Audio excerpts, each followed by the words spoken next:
Bonjour à tous et bienvenue du coup sur ce live. Aujourd'hui, on va tenter en 1 heure à peu près de reproduire un clone de Discord avec une interface minimaliste mais qui ressemble un petit peu, un système de chat, un système de channel, etc. Donc voilà un petit peu à quoi ça va ressembler. J'espère que vous voyez bien aussi. J'ai partagé mon écran ou pas sur le live? J'ai un doute. Est-ce qu'on voit bien mon écran? Non, non, non, enfin, ah si, non, non, c'est pas ton écran à toi, je vois l'écran de quelqu'un, mais c'est pas le tien. Ok, on va bien partager l'écran numéro un.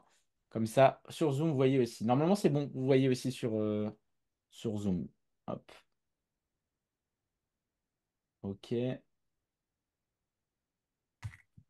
Est-ce que vous voyez sur Twitch? Est-ce que vous voyez sur Zoom? Nickel pour Zoom. Ok, super. Alors, là, j'ai ouvert deux instances de mon app pour vous montrer un petit peu. Donc, ça s'appelle Discord Clone. Sur un projet, je l'avais appelé WishScord, parce que c'est une version Wish de Discord. Donc, on a plusieurs channels. Donc, la Oui, première des choses, du coup, comme je l'ai dit avant, ça va être d'installer Python. Donc là, je remonte rapidement les outils qu'il faut. Donc, vérifiez bien que vous avez Python installé. Donc, ça marche sur Linux, Windows ou Mac, hein. Pour vérifier que vous l'avez bien installé, vous pouvez par exemple ouvrir un invite de commande. Donc, sur Windows, vous cherchez CMD. Et ici, moi, je suis sur Mac, donc je peux ouvrir le terminal. Et on tape Python espace tiret version. Donc moi, c'est Python 3 parce que j'ai une version un peu particulière. Donc vérifiez bien que en tapant Python espace tiret version, vous avez Python installé.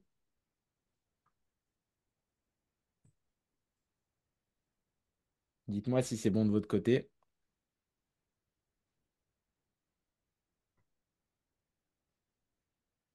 Ouais. Python on est 3.12, passé, là, j'arrive, c'est on démarre tout juste, donc vous avez rien loupé encore. Python 3.12, c'est bien aussi, hein. Oh, C'est sur le site python.org, juste ici. Vous allez dans Download et dans Python, juste ici.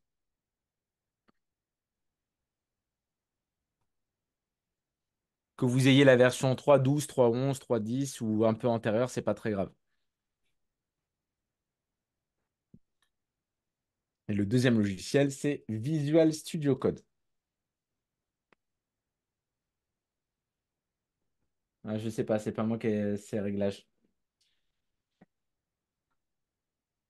Oui, PyCharm, vous pouvez tout à fait aussi.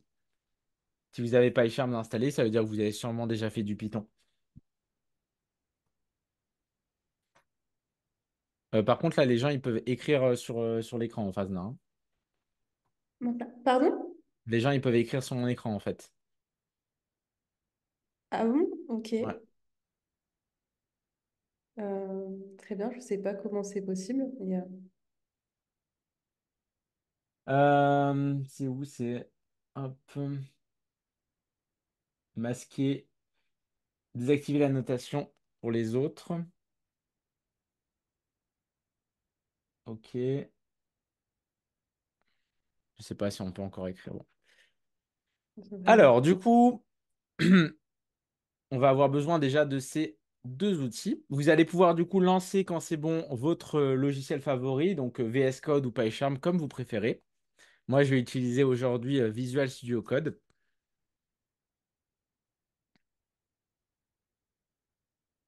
Hop, comme ceci.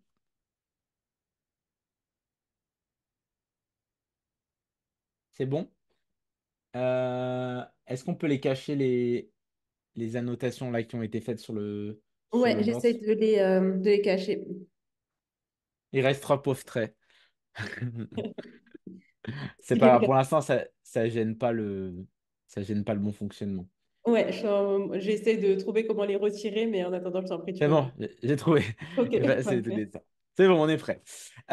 Donc, une fois que vous êtes sur votre logiciel, on va créer un nouveau projet Python. Donc, si vous êtes sur PyCharm, bah, vous faites File, New Project. Si vous êtes comme moi sur Visual Studio Code, vous avez juste à créer déjà un nouveau dossier pour pouvoir faire le projet entier. Donc, on va cliquer tout en haut sur File et faire ouvrir le dossier. ou fichier, ouvrir le dossier. Le but, ça va être de se créer déjà un dossier pour mettre tout ce qu'on va faire aujourd'hui, pour éviter de mettre tous les fichiers au hasard sur votre ordi.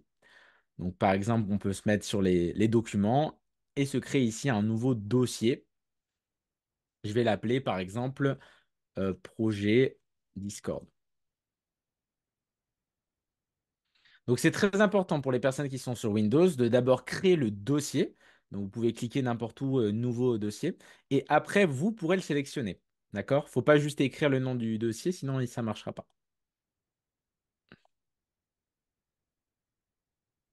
Pourquoi PyCharm plutôt que VS Code? Alors, ça, c'est un choix personnel. Moi, je dirais que du coup, VS Code, pour les personnes qui font des petits projets ou qui n'ont pas envie d'installer toute une machinerie, ça peut être plus pratique.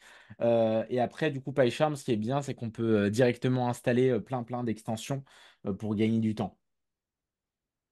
Des petits plugins, des packages et tout. Mais c'est un choix personnel, hein.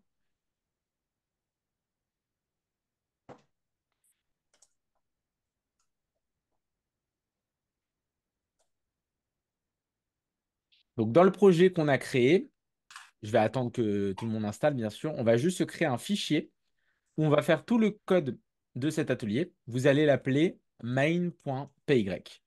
Donc main, c'est le premier fichier et .py, c'est l'extension qu'on met pour coder en Python. Voilà. Donc j'attends que tout le monde soit au même niveau que moi. Vous pouvez mettre OK dans le chat quand c'est bon pour vous. Ou pas OK si vous avez besoin d'un peu de temps. Ouais, si tu as un virtual env, c'est très bien, tu peux le garder. On va le créer tout à l'heure, mais pour l'instant, on va commencer sans. On a pas mal de hockey dans le chat. OK, très bien. Voilà, je m'assure juste qu'au début, tout le monde est prêt et après, on va se donner un bon rythme. Bon. Donc, aujourd'hui, on veut créer un clone de Discord. Donc, Discord, c'est le logiciel où on peut écrire des messages, où on a un système de channel.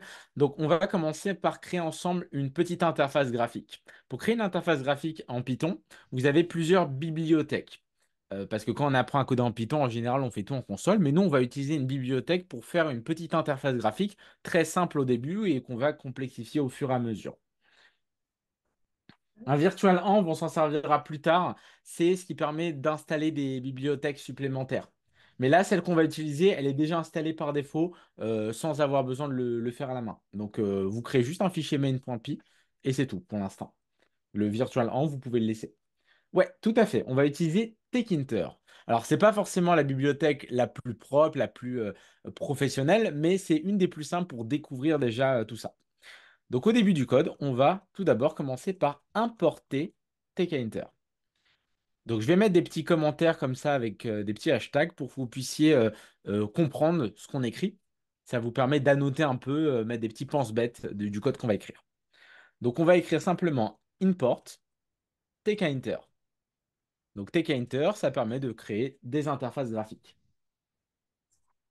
Vous avez des petits raccourcis hein, si vous êtes sur certains logiciels. Si vous écrivez TK et que vous faites entrer, normalement, des fois, il vous propose une autocomplétion pour aller un peu plus vite.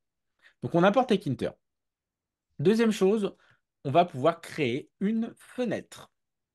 Une fenêtre sur laquelle on va mettre tous les éléments de notre Discord. Comment on zoome sur VS Code ou sur PyCharm?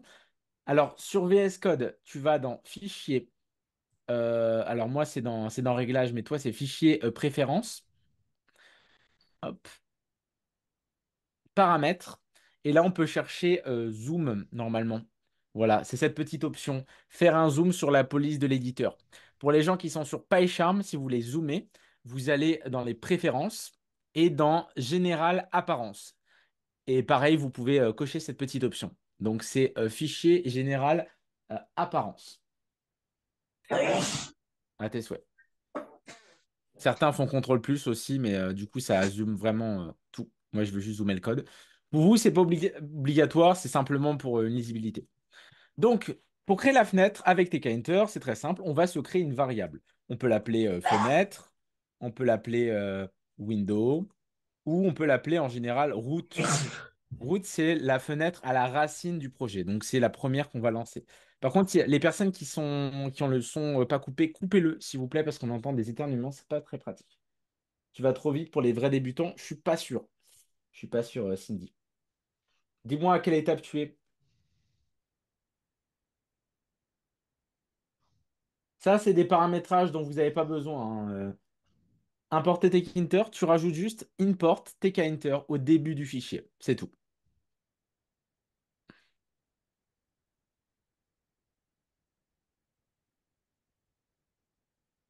Dites-moi quand c'est bon. Vous avez importé tkinter. Donc, il y a plusieurs moyens de l'apporter. Quand on fait importer Tkinter, on va pouvoir utiliser ce module. Dedans, il y a plein de choses pour créer l'interface graphique. Donc, à chaque fois qu'on aura besoin d'un élément dedans, on mettra le mot tkinter, point, et on pourra utiliser ce qu'on veut à l'intérieur. Pour créer une fenêtre, on va mettre la classe qui s'appelle tk, avec un T majuscule et des parenthèses. Donc ça permet de créer une nouvelle fenêtre.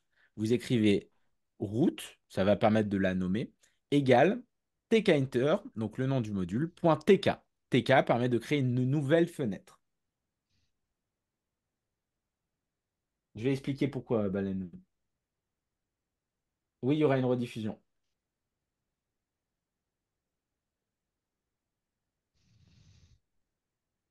Alors pour l'instant, si on tente de lancer le projet comme ça, vous allez voir, ça va rien faire.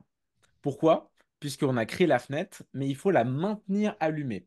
Parce qu'en fait, comme il n'y a rien dessus, le code, il va l'allumer et l'éteindre tout de suite.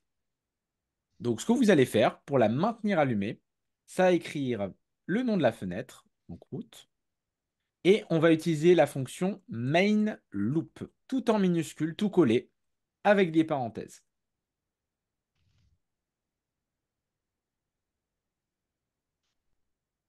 Root.mainLoop. Donc ça permet de mettre notre fenêtre dans une boucle principale, ce qu'on appelle un thread. Donc c'est un processus qui maintient la fenêtre allumée. Donc regardez, si vous lancez, hop, vous avez une petite fenêtre qui apparaît juste ici.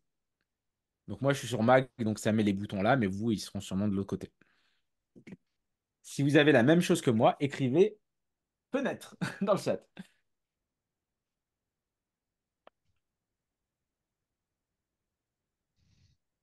Super. Donc là, ce qu'on voit aujourd'hui, vous pourrez vous en servir si vous avez besoin de créer rapidement une petite interface. Il y a d'autres bibliothèques un peu plus complètes. Je pense à PyQt, à Pygame pour créer des jeux, etc. Nous, on commence par celle-ci. Le bouton Play, si tu ne le vois pas, c'est que tu n'as peut-être pas l'extension Python. Tu vas ici dans les extensions, donc c'est la quatrième icône, et tu cherches Python, juste ici. Voilà. Peut-être que tu n'as pas cette extension par défaut, tu as juste à l'installer. OK? L'autre moyen de lancer le projet Python, ça va être simplement d'ouvrir un terminal. Donc tout en haut, vous avez terminal, nouveau terminal. Et on tape dans la console Python espace main.py. Donc ça, c'est l'autre moyen de lancer notre projet. D'accord? Soit vous cliquez tout en haut parce que vous avez le petit bouton, soit vous ouvrez un nouveau terminal en haut et vous tapez Python espace main.py.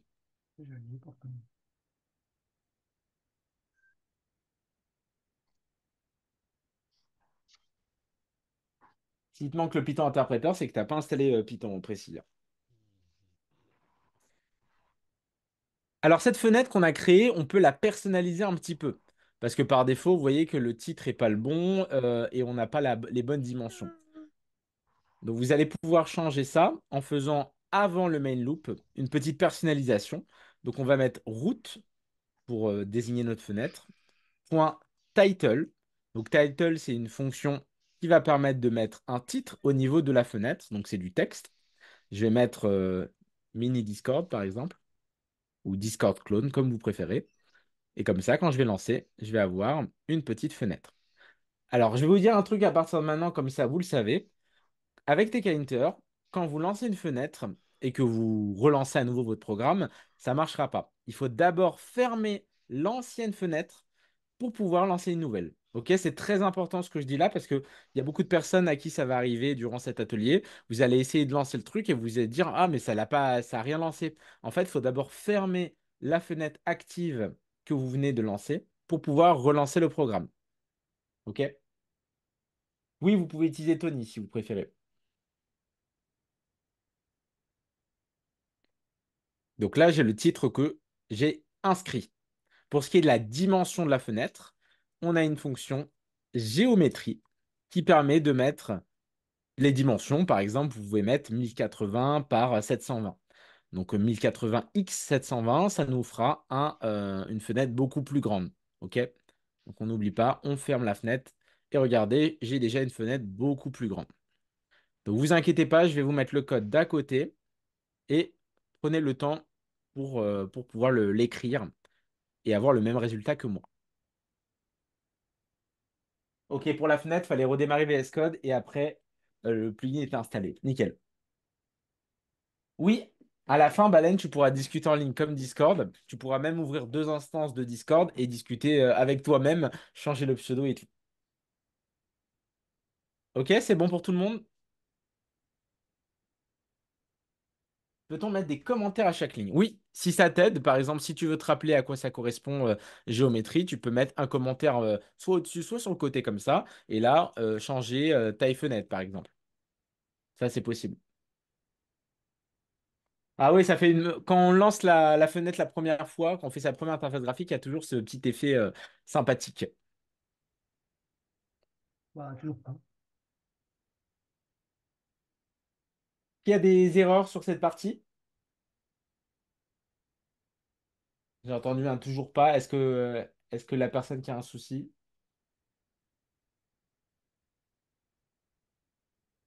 Est-ce que ça marchera interréseau? Oui, on va faire une base de données. Je vais vous montrer comment faire. Ouais, route.mainLoop, c'est la dernière action que vous faites. C'est ça qui permet de mettre en route la fenêtre. Si vous ne mettez pas cette ligne, ça ne marchera pas. De même, si vous mettez le main loop avant de faire des instructions, genre si je le mets là et que je mets mes instructions après, ça ne marchera pas. Parce que main loop, en fait, il démarre une boucle qui ne s'arrête pas tant que la fenêtre est allumée. Donc c'est important que ce soit la dernière ligne que vous mettez. Vous pouvez vous mettre un commentaire, maintenir la fenêtre allumée. Ça marche? C'est main loop. Est-ce que tu vas utiliser une base de données avec SQL? Non, on va utiliser un truc déjà tout fait parce qu'il faut qu'on ait le temps de le faire. Allez, on enchaîne du coup. Là maintenant, ce qu'on va faire pour avoir la même interface que Discord, c'est de se faire deux boîtes. Une boîte à gauche, on va avoir tous les channels, et une boîte à droite dans laquelle on va avoir tout le chat avec on pourra écrire un nouveau message. Donc on va diviser en fait notre fenêtre en deux sous-boîtes. Fazna, il va falloir que tu dégages les trolls, s'il te plaît. Les, pardon? Il y a des personnes qui trollent, qui font du bruit, donc on va couper le son de tout le monde si c'est possible. Yes. On est dans un atelier sérieux, donc vous pouvez poser vos questions dans le chat s'il y a un problème, mais ça sert à rien de faire des beaux bizarres. Donc pour créer une fenêtre séparée, on va utiliser un outil dans Tkinter qui s'appelle les frames. Une frame, ça permet de créer une sorte de boîte, un peu comme les divans HTML pour ceux qui ont déjà fait, dans lequel on va mettre du contenu. Donc nous, on va mettre deux boîtes, une à gauche et une à droite, qui vont être côte à côte.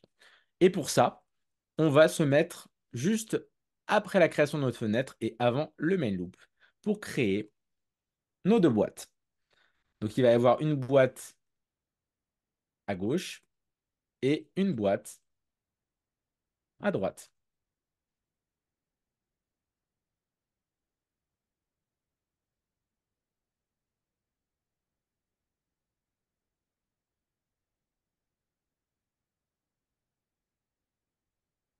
Donc ces deux boîtes qu'on va créer, pour pouvoir les injecter dans la fenêtre principale, ils vont devoir être dans une grande boîte. C'est un petit peu le body, le gros contenu.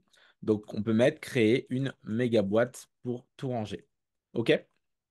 Donc, retenez simplement, il va y avoir une méga boîte et dedans, une boîte à gauche, une boîte à droite, tout simplement. Le code sera accessible à la fin, oui. Donc, pour créer cette méga boîte, on va se créer une nouvelle variable qui va s'appeler subframe. On peut l'appeler autrement, mais je vais essayer de garder le même format pour tout le monde. Donc, subframe, parce que c'est une sous-boîte de la boîte principale. Et on va mettre notre module tkinter.frame. À chaque fois que vous allez vouloir créer un composant avec tkinter, pour afficher quelque chose graphiquement, vous mettrez tkinter, point, et le nom du composant, sachant qu'il y a toujours une première lettre en majuscule. C'est très important. Par exemple, vous avez tkinter.button pour les boutons, tkinter.frame pour les boîtes, tkinter.entry pour mettre un champ de texte. Voilà, donc à chaque fois, le même principe. Donc quand on crée un composant, entre parenthèses, le premier élément qu'on va lui mettre, c'est notre racine. Donc là, on va lui dire, crée-moi une nouvelle boîte que tu vas ranger dans la fenêtre principale route. Donc à chaque fois, on crée un composant et on lui met entre parenthèses le composant parent, celui qui est au-dessus.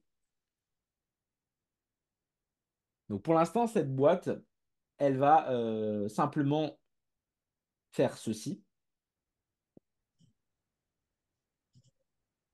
On va même simplifier le truc pour que ce soit encore plus simple pour vous. Regardez, hop. Vous allez créer deux boîtes. On va supprimer la méga boîte. On va juste garder boîte de droite et boîte de gauche. Et vous allez faire subframe et subframe 2. Comme ça, c'est encore plus simple. Donc vous supprimez la méga boîte. J'aurais pu faire une boîte entre les deux, comme j'ai dit, mais en fait, ça va rajouter de la difficulté. Donc, on va garder un truc simple. Vous créez juste une boîte à gauche et une boîte à droite, subframe et subframe 2.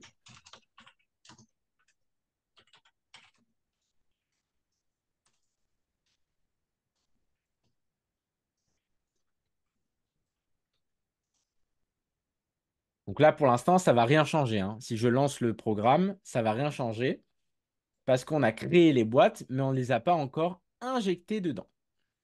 Donc, pour faire ça, on va utiliser sur chaque boîte. Donc, subframe, c'est la boîte de gauche et subframe 2, ce sera la boîte de droite. On va pouvoir utiliser une petite fonction. Alors, il y en a plusieurs avec tkinter. Vous avez par exemple le point place qui permet de placer un élément avec des coordonnées exactes en X et en Y. On a le point pack pour impacter l'élément à la suite. C'est un peu comme si on l'ajoutait à la suite de la fenêtre. Et on a le point grid qu'on va utiliser nous, qu'on va faire sur les deux boîtes, qui va permettre de mettre deux éléments côte à côte. Donc subframe.grid, subframe2.grid. Alors, c'est pas la partie la plus facile au début. Vous allez voir que le reste sera plus simple. Mais comme je veux déjà créer toute l'interface, on va commencer par ça. Retenez simplement on a créé une fenêtre et dedans, on fait une boîte à gauche, une boîte à droite. Faire que les deux boîtes soient côte à côte, la fonction grid ici va nous permettre de dire comment on agence les éléments. Je veux que la boîte soit à gauche, donc je vais mettre une grille en row 0 et en colonne 0. Et pour la boîte de droite, je vais mettre row 0, colonne 1. Donc, qu'est-ce que ça veut dire ça? Je vous laisse le temps de recopier. En gros, on veut mettre nos deux boîtes côte à côte. On va les mettre sur la même ligne, 0. La première, on va la mettre sur la colonne de 0 et la deuxième, la colonne 1. Donc, si on met la colonne 0 et la colonne 1, ça mettra nos deux boîtes à côté. Et comme on a mis la même ligne, bah, ils seront côte à côte. Donc, ça, c'est des positionnements avec Tkinter juste pour séparer notre boîte en deux, notre fenêtre en deux. C'est exactement comme les grilles dans CSS ou les flexbox, pour ceux qui ont déjà fait. De toute façon, vous allez voir le résultat dans quelques instants, puisque on va faire un premier test. Vérifiez bien que vous avez comme moi subframe, subframe.grid, subframe2, subframe2.grid. Attention au copier-coller, parce que si vous copiez-coller, vous risquez de rater des étapes ou que ça ne marche pas. Donc pour essayer, on va mettre sur chaque boîte, parce que pour l'instant il n'y a rien dedans, hein, c'est des boîtes vides, un peu comme si on avait des divs en HTML vides. On va leur mettre chacun une couleur. Donc pour ajouter une couleur d'arrière-plan, on va se mettre après le mot route, juste ici. On rajoute une virgule et on met la propriété BG pour background. Donc ça permet de changer la couleur. Donc quand on met une nouvelle propriété, on met le nom égal et des apostrophes simples ou doubles, hein, double guillemets, ça marche aussi. Donc je vais mettre ça en rouge, on peut mettre le nom de la couleur ici. Et pour la deuxième, BG, je vais mettre du vert par exemple. Au début, c'est juste pour que vous puissiez visualiser les boîtes et après on mettra les vraies couleurs de Discord. Oui, le main loop doit être à la fin, obligatoirement. Sinon, ça ne marche pas. Donc là, pour l'instant, ça n'affiche toujours rien et c'est normal.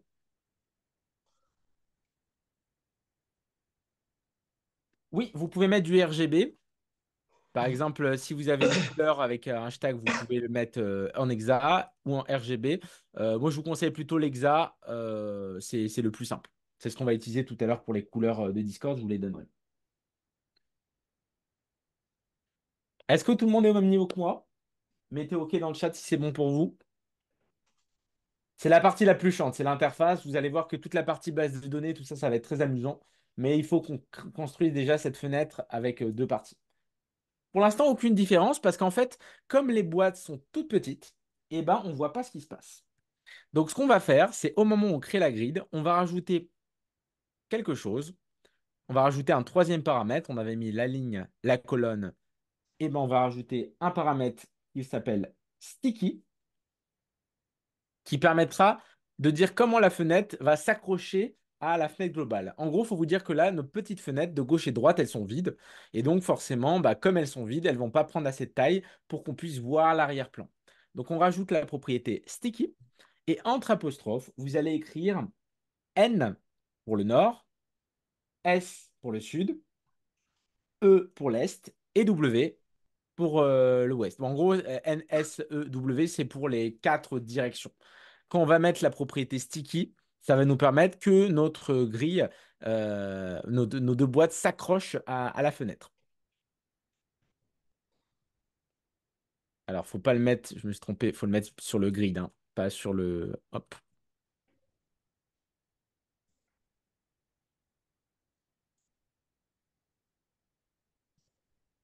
N, S, E, W. Donc là, toujours pas de changement, c'est normal. Il nous reste un dernier truc, c'est un paramétrage qu'on va faire. En fait, on va donner à la fenêtre principale une instruction pour lui dire, voilà, par défaut, les deux boîtes vont être configurées d'une certaine taille. Et là, on va les voir, parce qu'on les aura configurées d'une certaine taille. Donc, vérifiez que vous avez bien comme moi ces instructions. De toute façon, on vérifiera après. Et en dessous de la création de la fenêtre, on va configurer la taille des grilles. Donc, il y a plusieurs petites fonctions à mettre. On va commencer par mettre route.grid tiré du 8. Et là, normalement, il va vous proposer, si vous êtes sur VS Code ou PyCharm, plusieurs raccourcis. Donc, il y a grid. Le premier, ça va être reconfigure pour configurer la taille des lignes. Donc, on va mettre à la position 0 un poids, donc weight de 1. Donc route.grid-du-8 reconfigure et on met deux paramètres, 0 et weight. Donc ça permettra de donner un poids. Et comme nos deux fenêtres vont avoir le même poids, elles vont pouvoir s'afficher côte à côte. Je n'ai plus la fenêtre qui apparaît. Vérifie et ferme bien la fenêtre de l'ancienne version et tu relances. Si ça marche pas, c'est que tu as peut-être oublié le main loop. Sinon, regarde bien la console, il y a peut-être des erreurs. Si vous avez des erreurs, écrivez-les moi dans le chat, comme ça on les lit ensemble, hein. Donc, on a cette instruction. En dessous, on va mettre route.grid column configure. Donc, on a configuré les lignes. On fait la même chose pour les colonnes. Donc, 0 weight égale 1. Comme ils vont avoir le même poids, ils vont se mettre côte à côte. Et on va faire la même chose à une troisième ligne grid column configure. Mais cette fois-ci pour la deuxième boîte. Donc, c'est 1. OK? Comme en programmation, on compte à partir de 0. 0, ce sera pour la boîte de gauche, 1 pour la boîte de droite. Alors là, si on avait du contenu dans ces deux frames, on n'aurait pas besoin de ça, hein. Là, c'est parce qu'on va leur forcer une taille par défaut. Le poids, en fait, c'est la proportion que va prendre chaque boîte. Si tu mets un poids de 1 sur les deux, et bah du coup, elles vont prendre 50-50. Regarde, je lance. Et là, tu vois, j'ai maintenant la boîte de gauche qui prend un poids de 1 et la boîte de droite qui prend un point de 1. Comme ils ont tous les deux 1, ils ont le même poids, donc c'est 50-50. Alors, le premier, c'est pour configurer les lignes. Donc ça, on le fait pour la première ligne, parce que de toute façon, on n'a qu'une seule ligne. On a une seule ligne avec deux éléments à l'intérieur. Et là, pourquoi j'en ai mis deux? Parce qu'il y en a une pour la première colonne et une pour la deuxième colonne.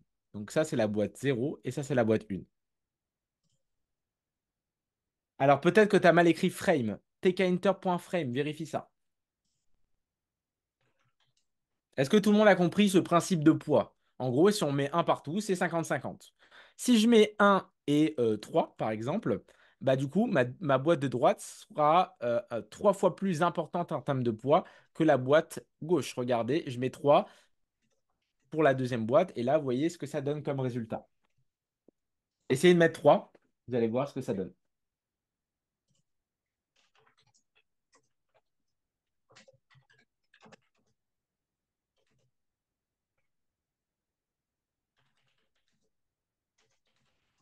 On a presque fini le plus dur. On va pouvoir commencer à styliser et à mettre du contenu à l'intérieur.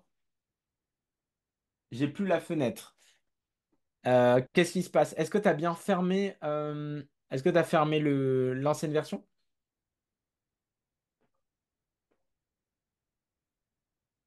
Bas de géométrie. Alors la géométrie, c'est ce format-là, hein.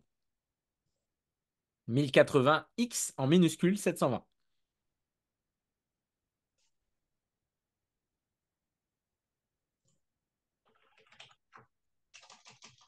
Tu peux mettre moins, hein. Si vous voulez mettre moins, par exemple 800 x 400, vous pouvez, hein. Moi, j'ai un écran assez grand, donc ça s'affiche plutôt bien.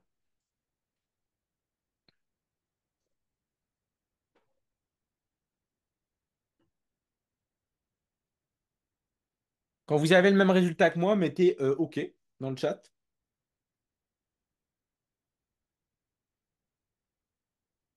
Voilà, pour l'instant, il n'y a pas beaucoup de code, mais de toute façon, on va prendre le temps pour que tout le monde soit au même niveau. Est-ce qu'il y en a pour qui ça marche pas ou qui ont du mal avec les fenêtres? Emric, Emric, est-ce que tu as un message d'erreur dans la console, dans le terminal? Est-ce que ça t'affiche quelque chose?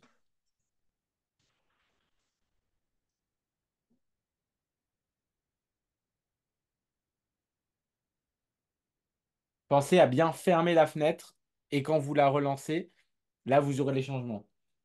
Reconfigure. Alors attention à comment vous l'écrivez. Je vais vous le mettre dans le chat. Comparez bien avec ce que vous avez. Route.grid-8 reconfigure. Configure. Il y a un tiré du 8 entre les deux, hein, c'est pas un point. OK? Alors, on va essayer de mettre les bonnes couleurs de Discord. Pour ça, rien de très compliqué. On peut aller sur Google, je vais vous donner les codes couleurs, et on va taper Discord Color Background. Donc, en fait, on peut trouver sur certains sites les codes couleurs de ce qui nous intéresse. Donc, je vais vous donner le lien, hop, juste ici. Et on va prendre les deuxième et troisième codes couleurs. Hop. Donc, c'est ceux-là qu'on va utiliser pour à la place du rouge et du vert. Donc pour mettre nos codes couleurs, on va juste créer deux variables. Deux constantes pour être plus précis, parce que c'est des couleurs qu'on va réutiliser. Donc vous pouvez vous mettre au-dessus de la création de la fenêtre. Et là, on va définir des constantes. Donc c'est des variables qui ne changent pas, tout bêtement.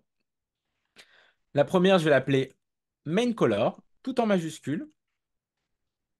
Et la deuxième, secondary color. Et là, vous pourrez mettre entre guillemets, du coup, les différents codes couleurs. Sans oublier le hashtag, hein, sinon ça ne marche pas. Donc hop, je vous ai mis quoi? Comme ça. On est bien d'accord que le premier grid colonne configure a une action sur la fenêtre rouge. Oui, tout à fait. Car la colonne 0, c'est celle de gauche.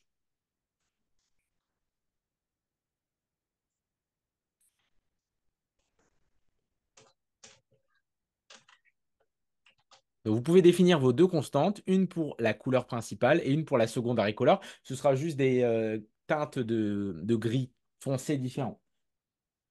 Donc on va pouvoir s'en servir.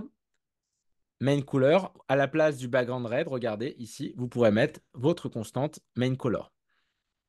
À la place du green, on pourra mettre la secondary color. OK? Donc je remonte pour ceux qui n'ont pas vu.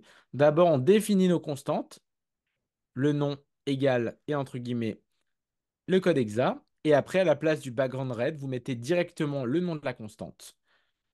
Et ça va nous donner ce résultat. Tu peux remettre les couleurs, s'il te plaît? Oui, bien sûr.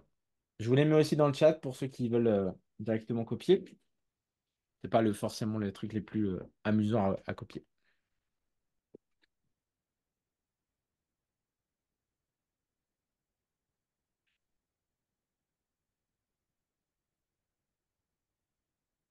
En tout, on aura à peu près 90 lignes de code. Donc vous voyez qu'on a déjà fait une bonne partie, sachant que la partie interface graphique, c'est la plus chiante. Et après, toute la partie logique, elle est assez simple à comprendre pour quelqu'un qui débute. Mettez-moi OK couleur quand vous avez la même chose que moi. S'il y en a qui veulent réajuster la fenêtre, si par exemple vous voulez allouer plus de place pour la partie de gauche, vous pouvez mettre par exemple à la place du 3 4 et du coup la partie de droite où il y aura le chat va être encore plus grande.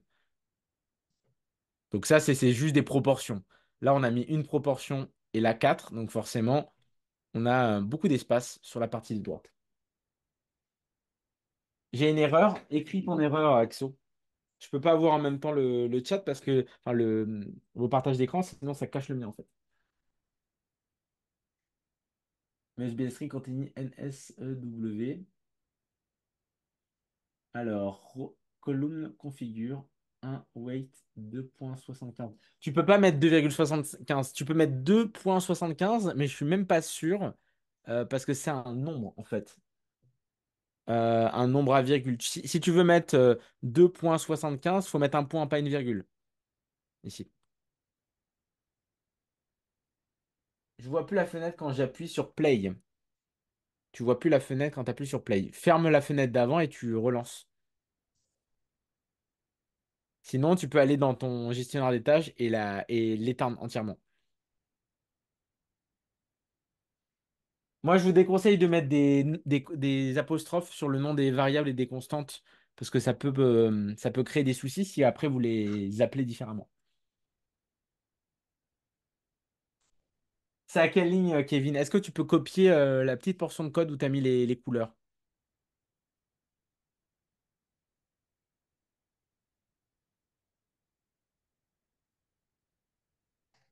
Vous êtes plusieurs à avoir l'erreur bad stickness value. Alors, hop. Maxime, est-ce que tu peux faire un partage d'écran, s'il te plaît? On va essayer.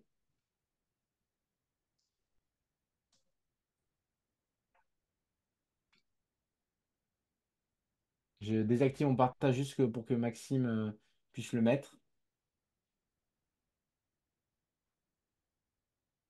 Ok. Alors attention, c'est pas le sticky, c'est encore autre chose. Là, c'est sur le BG qu'il faut le mettre. Donc tu vois, ta subframe, tu mets sur le BG main color. Le sticky, il faut le laisser en NSEW. Donc sticky, tu remplaces le mot secondary color. Tu remets bien NSEW.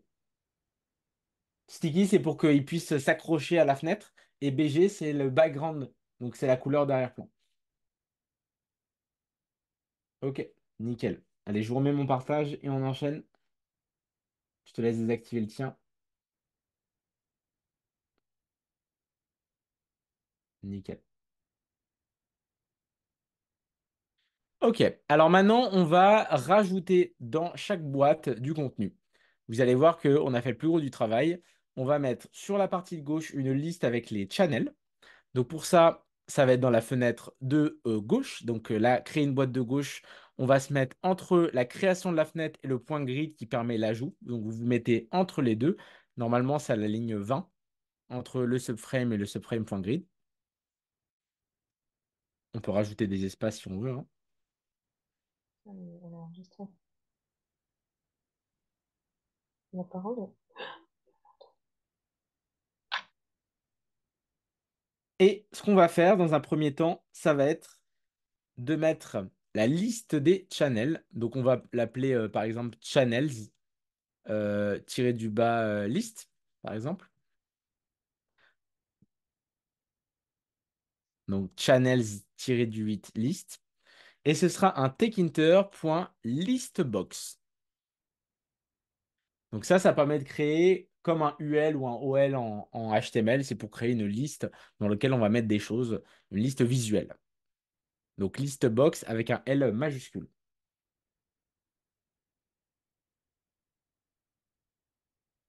Les couleurs, ils doivent être au-dessus, hein. Attention, si vous appelez une couleur avant de l'avoir définie, ça ne marche pas.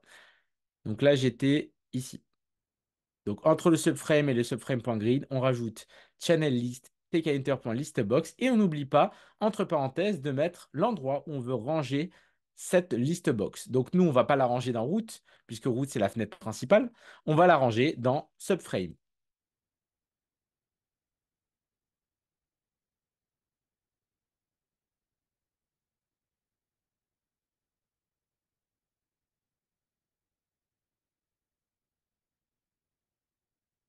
Donc à chaque fois que vous créez un composant, vous devez mettre le nom, entre parenthèses, l'endroit où on le range. Donc là, on le range dans la sous-boîte pour que ça s'ajoute ici. On va pouvoir en dessous de faire un channel list.insert pour insérer un nouvel élément. Et on va mettre directement le numéro de l'élément, par exemple le 0, avec le channel hashtag général, par exemple. Donc là, on ajoute des éléments à notre liste. Il faut mettre le hashtag, hein, Glory. Listbox, c'est une boîte où on peut ajouter des éléments les uns en dessous des autres, comme une liste. C'est un peu une to-do list, si tu veux, pour vraiment vulgariser. Quand on fait channel list.insert, on va insérer à la position 0 de la liste, donc au début, un premier texte. Vous pouvez faire la même chose pour ajouter d'autres channels. Donc on va mettre, par exemple, à la position 1, un channel aide, à la position 2, un channel support, par exemple. Donc pour l'instant, ça ne s'affiche pas et c'est normal, hein, vous inquiétez pas par rapport à ça. On a juste créé la liste box et on a inséré 3 éléments par défaut. Si on en a plein, on peut très bien créer une boucle for pour répéter le insert autant de fois qu'il y a d'éléments, hein. Donc vous n'oubliez pas de mettre ça. Je vais zoomer pour que vous puissiez bien voir. Et il ne nous reste plus qu'une dernière étape, c'est que maintenant qu'on l'a fait, on va faire un channel list.pack pour ajouter le composant qu'on vient créer, la liste box, à l'intérieur de le subframe. En gros, quand vous créez le composant et que vous mettez subframe, ça va juste permettre de dire le parent, mais c'est vraiment le point pack qui permet d'empacter.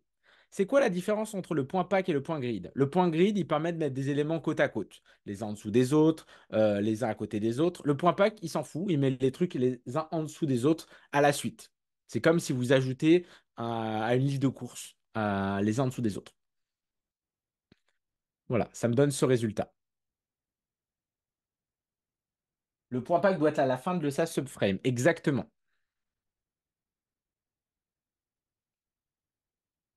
Et le subframe.grid, il doit être après le point pack.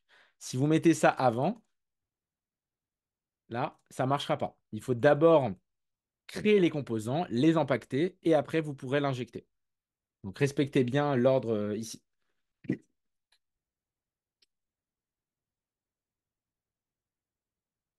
Ok, mais c'est moche. Et c'est une bonne réaction parce qu'effectivement, c'est pas beau. On a bien nos différents channels. On peut cliquer dessus. Donc, c'est ça la liste box. On va s'en servir juste après pour les messages. Ils sont tout petits et ils sont pas comme on veut. Donc, en fait, ce qu'on va pouvoir faire, c'est dans le point pack, donner des instructions d'emplacement. Donc, ici, le point pack qu'on a là, je vérifie juste ce que j'ai. Ouais, juste ici. On va pouvoir lui dire fill. Both, ça va permettre de lui dire, tu vas remplir autant d'espace que nécessaire. Ça va permettre que la boîte, en fait, elle prenne autant de place que nécessaire dans la largeur. Donc, vous mettez la propriété fill et both juste ici. Et là, regardez, la boîte, déjà, elle prend toute la taille. Donc, ça, c'est le premier paramètre pour que ça se remplisse déjà sur le premier axe. Pour le deuxième axe, il faudra dire expand yes. Donc ça permet que la boîte, elle s'étend, elle prenne le maximum de place sur l'élément parent qui est la boîte de gauche. Donc le premier, c'est pour que ça s'ajuste de droite à gauche et le deuxième, c'est pour que ça s'étend de haut en bas. Voilà, c'est déjà beaucoup mieux.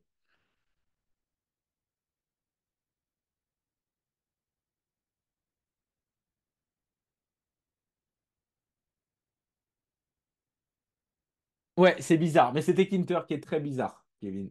Des fois, tu as des propriétés qui marcheront sur un composant et pas sur un autre. Donc, ça peut être un peu chelou.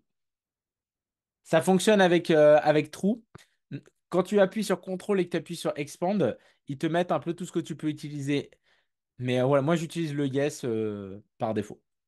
Donc là, on a un premier élément, juste ici. Si on veut changer la couleur de cette boîte, on peut rajouter sur le Xbox un BG. Donc ça, vous pouvez le faire, le BG, sur tout ce que vous voulez. Et pareil, on peut remettre la main color. Si vous rajoutez ça, là, votre list box va prendre la même couleur que la couleur d'arrière-plan.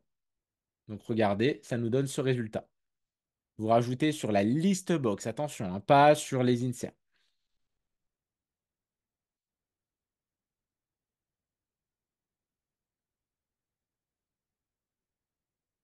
Emric, tu as le même problème que tout à l'heure? Est-ce que c'est le même problème que tout à l'heure ou c'était résolu à un moment? Plus de fenêtres. Alors regarde ce que tu vas faire, Emric. Continue à écrire le code, ok?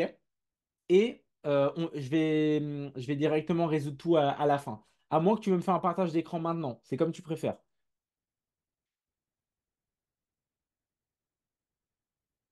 Pourquoi tes challenges sont écrits en noir, moi c'est en blanc? C'est parce que moi, sûrement, comme je suis sur Mac, j'ai une couleur par défaut qui est différente. Mais ça, tu vas pouvoir le changer. On va pouvoir changer la couleur pour ceux qui veulent. Pour changer la couleur du texte, vous avez la propriété BG pour le background. Vous mettez FG, c'est pour le foreground. Donc si je mets par exemple du rouge, normalement, le contenu qu'il y a à l'intérieur, il va changer de couleur. Donc vous pouvez mettre FG white ou une autre couleur ici si vous voulez changer la couleur du texte. OK? Chaque propriété est séparée d'une virgule.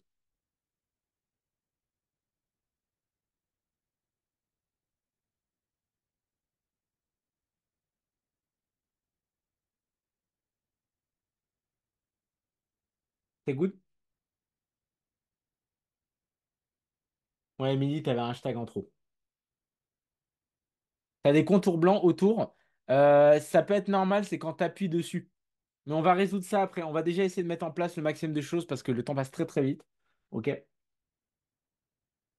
Du coup, Emeric, est-ce que c'est bon? On peut enchaîner ou tu as encore le même souci? Ah non, tu es en partage. Alors attends, on va regarder ton partage. C'est bon. Vas-y, active ton partage d'écran, Emeric. On puisse t'aider.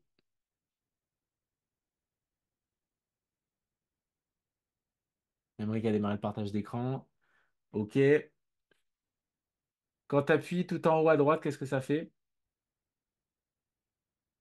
Alors regarde ce que ça te dit. Takinter has no attribute listbox. Did you mean listbox? Donc c'est juste, tu as oublié le L majuscule. Pensez à bien lire les erreurs. Des fois, ils vont vous dire que vous avez juste mal écrit quelque chose. Vas-y, tu peux relancer. Voilà, nickel. Tu pourras changer les proportions à la ligne 16. Moi, j'avais mis 4 pour que ce soit mieux. Allez, on est reparti. Donc maintenant, on va changer la partie de droite. On va faire une grande zone de texte, enfin une grande zone, encore une listbox dans laquelle on va mettre des éléments. Et en fait, c'est là où on va écrire tous les messages. Donc vous allez maintenant aller dans la subframe 2. OK? Subframe 2, on se met entre les deux éléments. Et on va se créer une boîte qu'on va appeler Message Listbox. Donc, c'est une takinter.listbox qui va être rangée dans subframe 2 cette fois-ci. OK? Donc, vous vous mettez à la ligne 30 si vous avez fait la même chose que moi, entre la variable et le subframe 2.grid, hein, entre les deux. Et on se crée une nouvelle variable pour créer la deuxième boîte.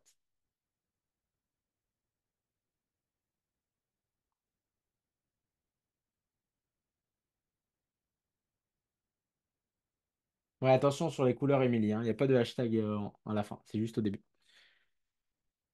Donc, si vous voulez, vous pouvez mettre un message par défaut dans la zone de texte, hein. Pareil, insert. Je vais mettre 0, par exemple, coucou par exemple, bienvenue sur le chat.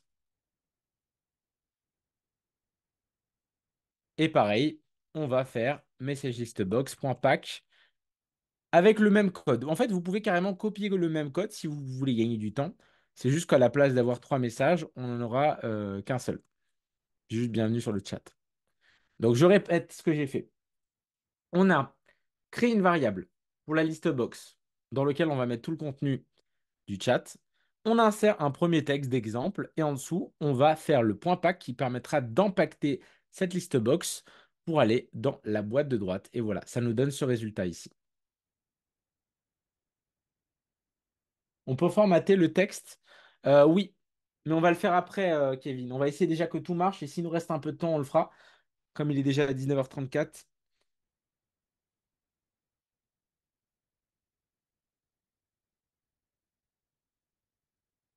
Donc ça, c'est, si vous voulez le noter, hein, c'est la zone où on voit tous les messages. Donc c'est la grosse zone de messages.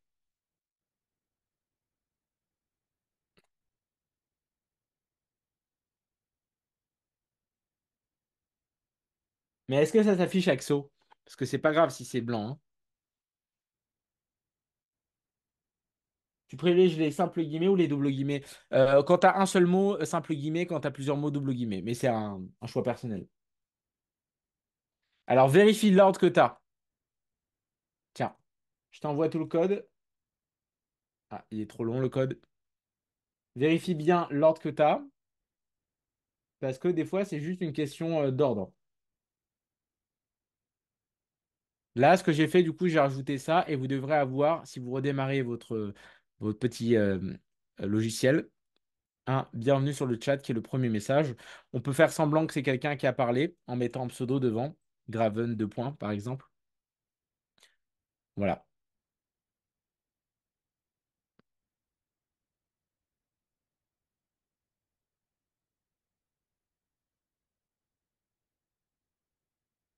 Je ne sais pas qui a envoyé le code, hein. Je crois que je l'ai envoyé à Tim. Il faut que je l'envoie à tout le monde. Attendez, hop,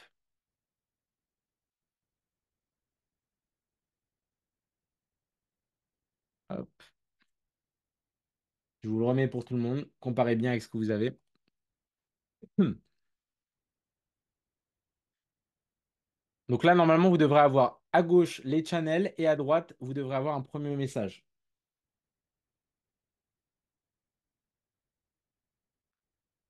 Maintenant, ce qu'on va faire, c'est en dessous de cette message list box et avant de faire le point grid, hein, entre les deux ici, on va simplement rajouter une zone dans laquelle on va pouvoir écrire un nouveau message. Donc là, zone pour écrire un nouveau message.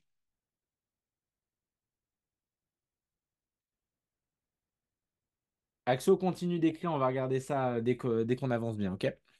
Continue d'écrire la suite. Donc je vais l'appeler Hunter Message Box, par exemple. Et ce sera un nouveau takinter.entry. Donc c'est un nouveau composant, c'est l'équivalent du input en HTML. C'est une zone dans laquelle on pourra écrire quelque chose. Pareil, on va la ranger dans la même boîte, subframe 2.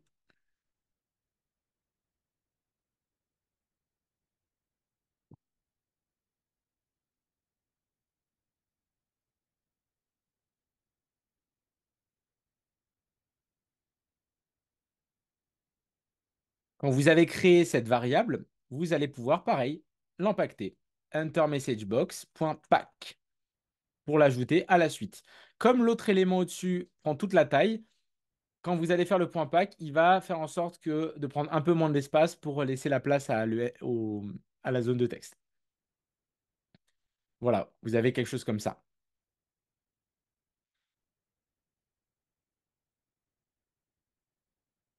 Mon fond d'écran dans la partie texte est blanche. Ah oui, mais là, ça, tu peux le changer. Si vous voulez changer la couleur là, de fond de la zone de texte, hein, du entry, pareil, vous mettez un BG et vous pouvez lui mettre la secondary color. Ça peut être ça le problème là pour les gens qui ont les soucis de couleur. C'est que vous n'avez pas mis de couleur d'arrière-plan. Secondary color. BG égale secondary color. Normalement, ça devrait résoudre le souci. Dites-moi si c'est bon. Ouais, c'était ça. C'est que par défaut, en fait, quand on est sur Mac, il met un thème pour Tkinter en tout en noir et blanc. Enfin, en noir.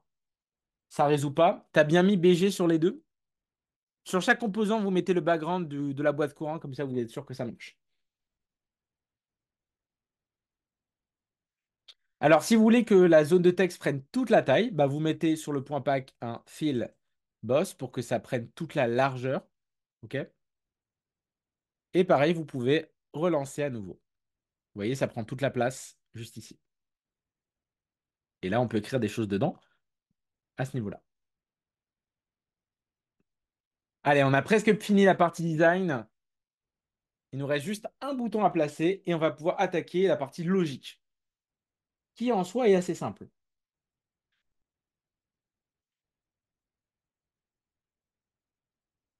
Donc pour créer un bouton, encore une fois, on se met avant le point grid, hein. Tout ce qu'on veut mettre dans la boîte de droite, c'est avant le subframe de point grid. Et là, on va faire un bouton pour envoyer le nouveau message. Donc on va l'appeler submit button et ce sera un takinter.button. Attention, encore une fois, si vous n'arrivez pas à lancer votre programme, que la fenêtre ne se lance pas, c'est parce que vous avez peut-être oublié une majuscule au nom du composant. D'accord? Donc là, je le range à nouveau dans Subframe 2. Je pourrais faire en sorte de l'afficher côte à côte, mais bon, là, on rajoute du travail pour rien. On va déjà faire ça dans un premier temps. Submit button.pack fill boss. Donc là, vous avez un bouton qui s'est rajouté. Alors, vous voyez que le bouton, il n'y a rien dessus, hein. Ça, c'est normal. Mais on peut lui mettre un petit texte. Après le subframe 2, vous mettez texte envoyé, par exemple. Quand vous avez compris le principe sur un élément, vous allez voir, vous allez prendre le réflexe. Voilà, ça devrait vous donner quelque chose comme ça. Donc, je récapitule. On a créé Subframe 2, c'est la boîte de droite. Dedans, on a une Message List Box, donc c'est la grande boîte qui prend toute la taille. En dessous, on a empaqueté une Enter Message Box, c'est la petite zone de texte dans laquelle la personne va écrire. Et enfin, on a un autre petit bouton sur lequel on va pouvoir interagir. Quand vous avez ces trois éléments, vous pouvez mettre OK dans le chat.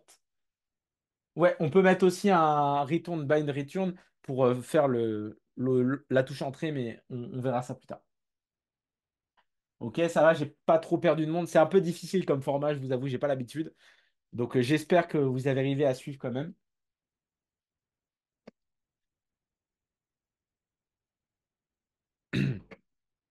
On va essayer d'aller le plus loin possible, mais comme on a un temps limité, j'essaye de faire au mieux, hein. Alors maintenant, occupons-nous du message. On va faire que quand la personne entre un message et qu'elle appuie sur envoyer, ça va l'ajouter dans la liste des messages. Pour ça, on va rajouter au tout début du code, donc vous allez aller au tout début, même avant le main color. Donc vraiment, juste en dessous du import takinter, on va définir une fonction pour envoyer un message. Donc une fonction, pour ceux qui n'ont jamais fait de Python, c'est une sorte de sous-programme qu'on va pouvoir exécuter et qui va déclencher un paquet d'instructions. Et ce paquet d'instructions, ça va dire ajoute le message qui a été inscrit. Listbox object is not callable. Copie-colle, Émilie, la ligne entière que tu as mise.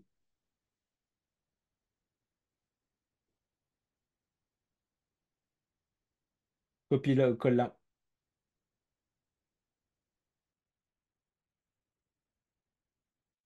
Donc, pour définir une fonction en Python, on va mettre le mot def. On va l'appeler, par exemple, envoyer message ou send message, comme ceci, avec les parenthèses et les deux points. Et quand vous sautez une ligne, ça va mettre une petite indentation. Donc, c'est ce petit décalage que vous avez là pour mettre une instruction à l'intérieur. Donc, déjà, on va vérifier le clic pour voir si quand on clique, ça met ça dans la console.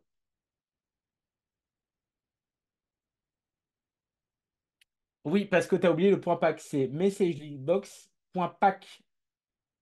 Point pack, fill, boss, expand, yes.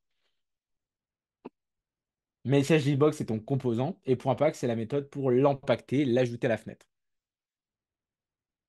Donc, comment on fait pour déclencher ce send message? Je vous le mets aussi dans le chat pour ceux qui veulent. Hop. Donc, pour déclencher ce send message, il va falloir rajouter sur le bouton la propriété commande. Donc, commande, ça permet d'ajouter un événement au clic sur le bouton. Donc, vous allez descendre tout en bas, à l'endroit où on a créé le bouton, et on rajoute une troisième propriété après le texte envoyé, commande, send message, comme ceci. Commande égale send message.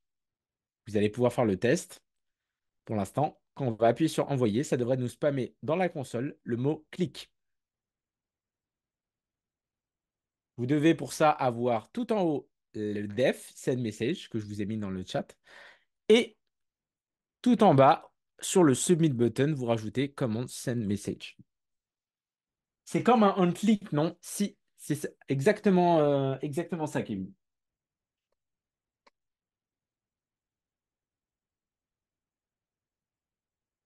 Je vous colle le petit extrait du bas du code pour ceux qui doivent rattraper.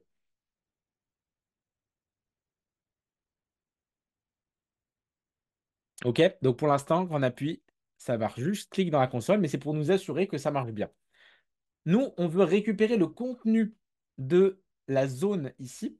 Donc, ce qu'on va faire, tout bêtement, ça va être au-dessus de notre Enter Message Box, se créer une nouvelle variable qui va s'appeler Enter Message Box-8 var.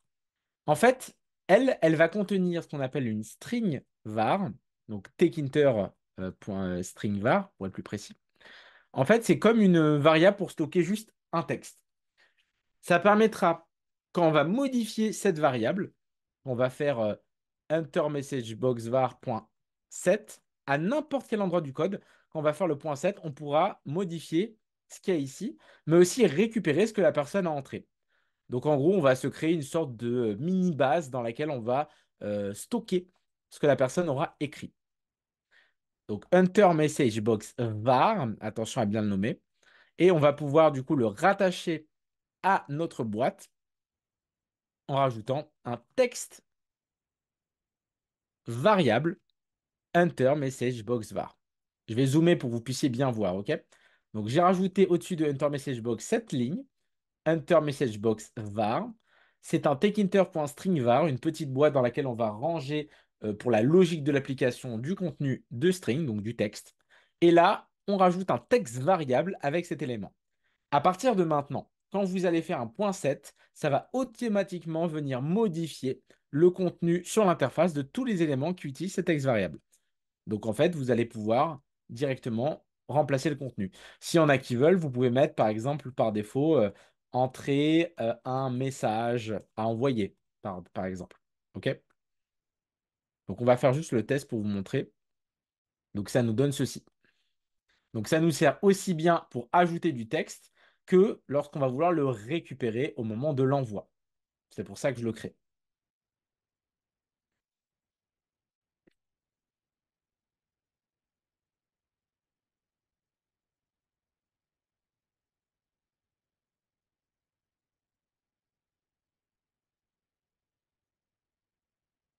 Il nous reste deux étapes et on aura fini, hein. Il nous reste l'étape de l'envoyer à la base de données et l'étape de l'afficher pour le rafraîchissement automatique. Fazna, tu es là ou pas? Ouais, je suis là. Est-ce que tu penses on aura encore combien de temps là, tu penses? Je pense peut-être jusqu'à 20 h si ça te semble jouable. Ok, on va essayer d'aller au mieux. On est sur un bon rythme là, je trouve. Ok, on va parfait. J'ai écrit entrée. Oui, c'est entrée avec un Z. Mettez OK quand c'est bon pour vous dans le chat. Ouais, je vais partager le code complet. Hop. Donc le premier bout et le deuxième bout. On peut mettre un message en italique. Pareil, c'est du paramétrage. Tu peux très bien chercher Tekinter italique. Tu vas tomber dessus direct. Tu as appelé ta fenêtre window? Ah bah il faut que tu mettes window partout. Alors, on va pouvoir maintenant récupérer du coup ce qu'il y a dans cette boîte, donc dans ce message box var. Vous allez retourner du coup dans votre send message tout en haut. NSEW, c'est quoi? C'est pour nord, sud, est, ouest. C'est pour que la boîte en fait s'étende à toutes les directions. C'est du positionnement. Donc là, ce qu'on va faire, c'est se créer dans le send message un truc qui va s'appeler message content, qui va nous permettre de récupérer le contenu de la zone message listbox var. Alors, c'est pas grave qu'elle est en dessous, hein. On va pouvoir la récupérer en faisant .get, d'accord? Vérifiez bien qu'elle s'appelle pareil. Je ne l'ai pas appelé pareil. Ah non, je l'ai appelé enter message box var. Excusez-moi. Donc, enter message box var.get, ça permettra de récupérer ce qu'on aura écrit dans la petite zone de texte. Et pour l'ajouter au niveau de notre boîte de messages, on va faire message.listbox.insert end. End, ça va permettre de mettre à la fin. Donc à la fin des messages pour que les derniers messages ne soient pas en premier, mais à la suite. Message content. Hop, plus besoin du print. Donc la première ligne ici, elle permet, hop, j'ai oublié le parenthèse, de récupérer ce que la personne a écrit dans la zone de texte. Et la deuxième ligne permet d'utiliser ce message pour l'ajouter dans la zone de message. On va pouvoir faire le test. Si j'écris par exemple blabla et que je fais envoyer, ça m'écrit bien blabla ici. Pour l'instant, c'est vraiment côté client. Ok, il n'y a pas de base de données. Donc, quand vous allez redémarrer votre page, enfin votre application, bah, vous recommencerez les messages de zéro. S'il y en a qui veulent mettre un petit pseudo, vous pouvez très bien rajouter une variable pseudo n'importe où dans votre code. Je vais mettre par exemple Graven, comme ceci, et vous servir de cette variable dans le message. Pour ça, on va utiliser le f-string. Donc, à la place du message content, on va mettre un f avec des doubles guillemets. Ça va nous permettre de faire un mélange de variables et de texte. Donc là, je vais mettre entre doubles guillemets des accolades, pseudo, deux points, et entre accolades, message content. Donc, ça mettra le pseudo, deux points, et le message. Je vous copie-colle cette ligne pour ceux qui veulent, même la fonction entière. Et vous me direz des nouvelles.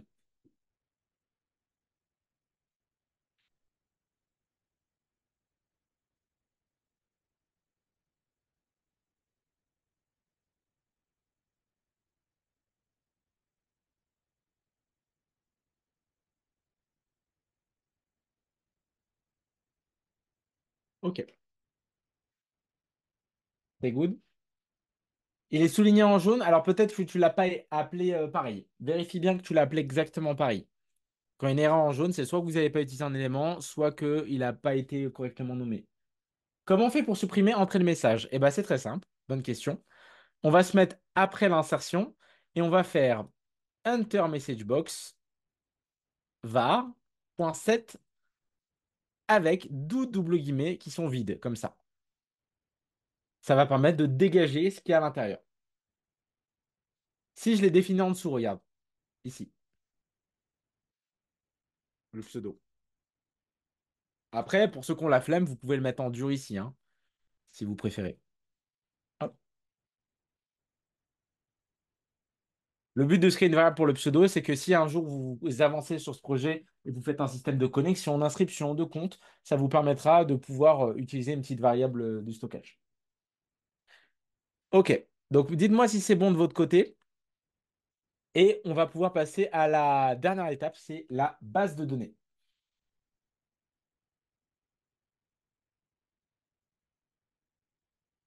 OK. Le envoyer message par pas. Est-ce que tu as un message d'erreur, Kevin? Fazna, c'est possible de déborder jusqu'à 10, tu penses?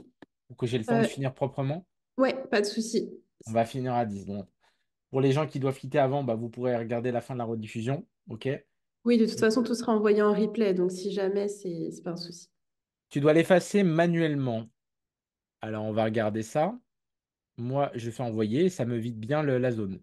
Faut mettre Enter Message Box var.set. Ah, t'as écrit ser, c'est 7 qu'il faut écrire pour modifier. C'est possible d'envoyer le message, mais que quand on clique dans la zone de texte, il disparaît. Pareil, ça, c'est des idées que vous pourrez rajouter par la suite, mais ça demanderait un deuxième atelier si on veut aller plus loin. Alors, juste ce qu'on va faire pour être sûr que la personne n'envoie pas de message vide, ça va être de faire une petite condition ici pour vérifier si message content n'est pas, euh, on va mettre point d'exclamation, on va mettre is not, euh, on peut mettre juste if message content. Regardez ce qu'on va faire. Vous mettez if message content deux points et on va sélectionner le code à l'intérieur et l'indenter. En gros, ces instructions, ils vont se déclencher que si message content, il n'est pas vide. Normalement, c'est ça, hein. Je vais juste vérifier pour voir si je ne vous dis pas de conneries. Voilà, regardez. Si j'essaye d'envoyer alors qu'il n'y a pas de message, ça ne fait rien. Donc, vous mettez juste un if message content, ça va vérifier que cet élément n'est pas nul, et on va sélectionner les deux éléments et vous faites tab pour les indenter. Au moins, on sera sûr que, que du coup, ils sont bien valides.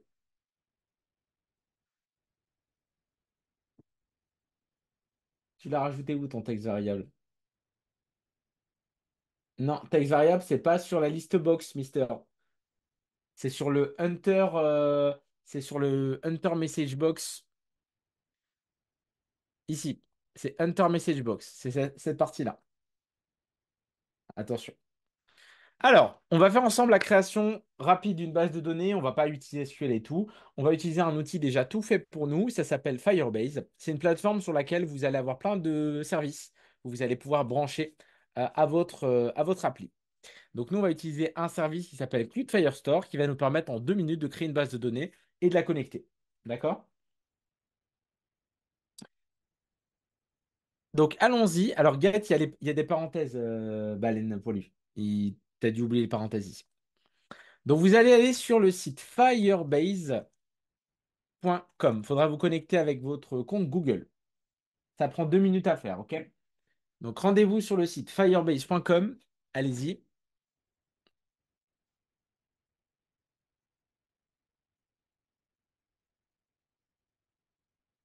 Et on va se créer un nouveau projet. Donc, normalement, vous avez un bouton pour créer un nouveau projet. Peut-être certains, ça s'appelle Get Started, d'autres, autre chose. Voilà, l'important, c'est de créer un nouveau projet.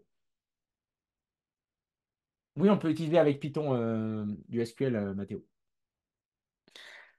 Donc, ce projet, vous allez l'appeler Discord Mini, par exemple.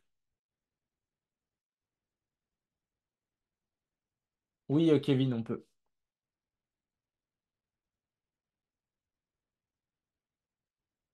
Est-ce que tout le monde est sur la page comme moi?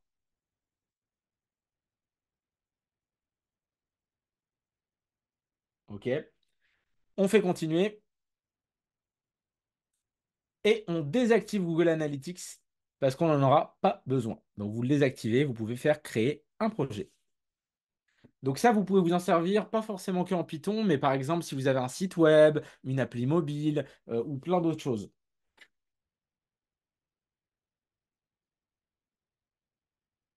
Donc ça prend un petit peu de temps. C'est gratuit jusqu'à 50 000 requêtes par 24 heures. D'accord? Donc nous, pour notre exemple, ça suffira amplement. Et si dans vos projets ou dans votre euh, apprentissage, vous avez besoin d'une base de données ou de services un peu déjà préfaits, c'est pratique. Ah bah, appelle-le différemment, Djibril. Appelle-le Discord, Wishcord, Discord tuto.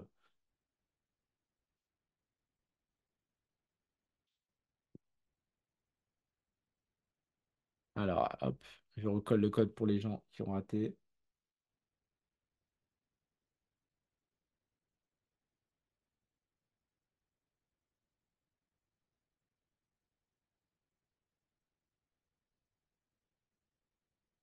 Voilà. Alors, on peut faire continuer et là, vous allez arriver sur l'interface de Firebase. Donc, simplement, on va utiliser un seul service aujourd'hui. Mais avant d'utiliser ce service, il va falloir connecter notre app à Firebase. Donc pour ce faire, vous allez cliquer sur, il y a marqué lancez-vous en ajoutant Firebase à votre application. Vous voyez, il y a plusieurs trucs. Vous prenez ici Web, juste là. Firebase, c'est la plateforme et il y a plein de services après, dont la base de données, Kevin. Donc on prend ici Web, c'est le petit signe de code là. On va lui donner un nom, pareil, vous pouvez l'appeler mini Discord, comme vous voulez, enregistrer, blablabla.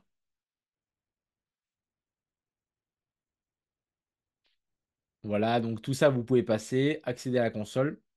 L'important, c'est juste de créer le projet pour qu'il nous donne les identifiants.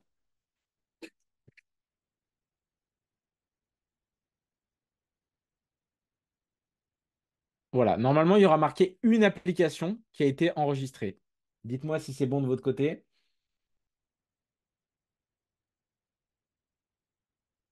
Nickel.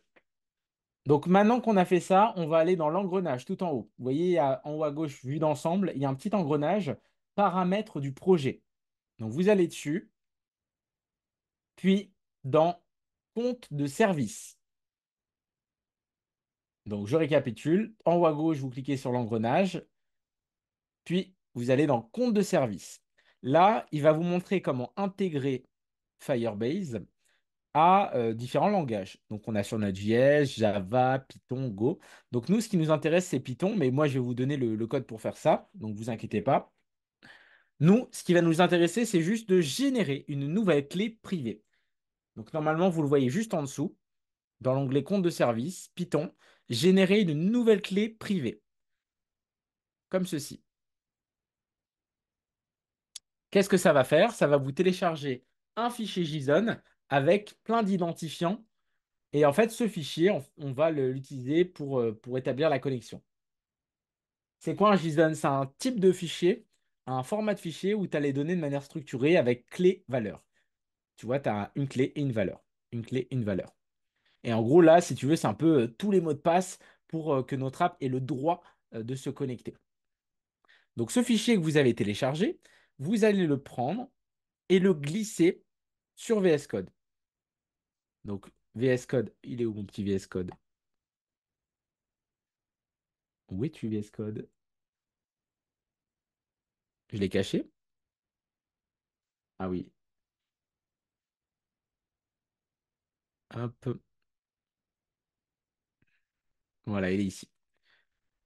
Donc là, vous avez votre fichier main.py. Et ben, vous allez glisser ce que vous venez de télécharger. C'est juste un glisser-déposer, hein. On le prend et on le glisse à l'intérieur.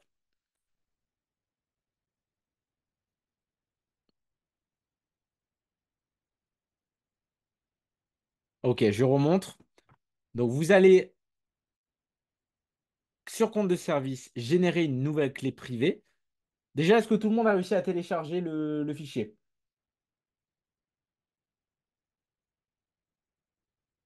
Quand vous l'avez téléchargé comme ça, vous avez juste à le prendre, ce fichier, et à le glisser sur VS Code. Vous le prenez et vous le glissez.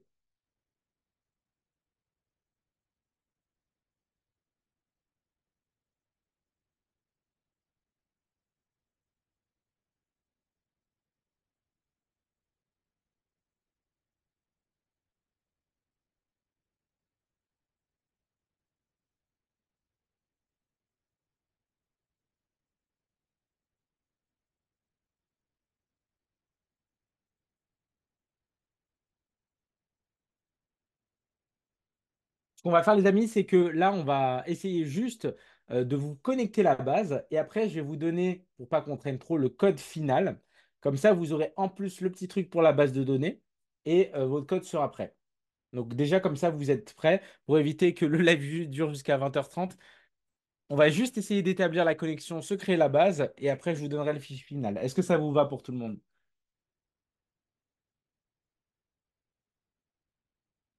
C'est good?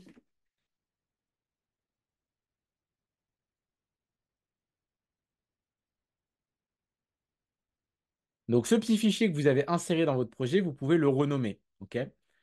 On fait clic droit dessus, renommer.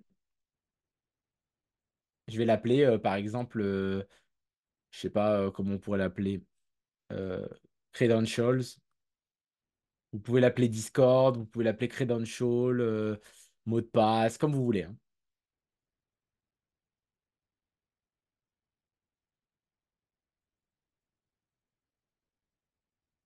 C'est tout en haut, là, dans l'engrenage, paramètres du projet, compte de service. Et là, si tu descends dans compte de service, tu peux le télécharger ici. Générer une nouvelle clé privée. Quand vous avez téléchargé cette clé, vous pouvez juste prendre le fichier. Moi, ce que je fais, c'est que je mets ma fenêtre comme ça et je fais glisser-déposer. Mais si vraiment vous avez du mal, vous pouvez très bien ouvrir le dossier des téléchargements et après le glisser. C'est comme vous voulez. L'important, c'est qu'il soit mis là, en fait.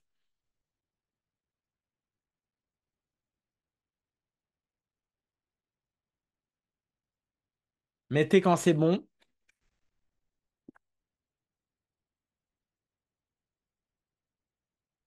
et il ne nous restera plus qu'à installer le petit module. C'est bon, je crois. De toute façon, vous allez voir si ça marche pas. OK? Donc, pour pouvoir créer la base de données, donc là, on a connecté Firebase, OK? Ce qu'on va faire maintenant, vous allez retourner sur Firebase. Donc, on retourne sur Firebase en ligne. Et je vais vous montrer comment on crée la base de données. Comme ça, après, vous serez autonome pour la suite. Donc, on retourne sur la console.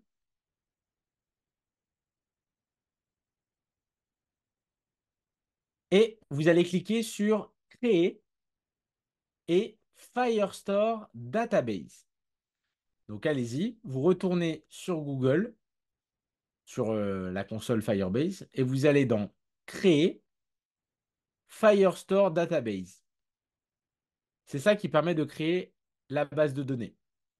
C'est une base de données en NoSQL. Donc, vous n'aurez pas besoin d'écrire insert, update, machin, pour ceux qui ont déjà fait du SQL. Ça va être un truc où bah, il y a des associations, mais un peu différentes. Et on a déjà toutes des fonctions qui font le travail pour nous. Ouais, un peu, Christelle, un peu comme MongoDB, mais en plus simple encore. Donc, vous cliquez sur Créer une base de données et on va choisir Europe, juste ici.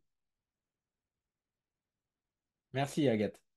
J'essaye de faire au mieux, mais c'est vrai qu'avec le temps en partie, c'est un peu limitant. Sur Firebase, on peut insérer des images dans la base de données. Tu as un truc qui s'appelle Firebase Storage.